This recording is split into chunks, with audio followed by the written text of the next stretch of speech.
Luca? Ce-a pus, Dani? Ce-a pus?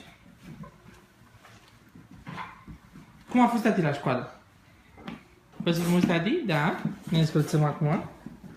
Hai, dă jos papucii. Hai. Așa, te pleci. Hai de capul meu. Da.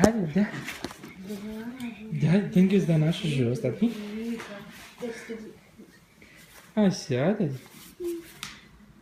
Iubitul meu. Ți-a plăcut tati la școală astăzi? Da, a fost frumos. Da. Iubitul tati. Să alergăm, tati, alergăm. Ura! Ce ești bunică? Măi, frate. Ești tare mândră? Nu vai, dar nu mai poate bunica. Nu poate băietul cu gheldănele. Nu poate băietul de capul și cu gheldănele. Iubiții mei. Gata. Chem transmisia.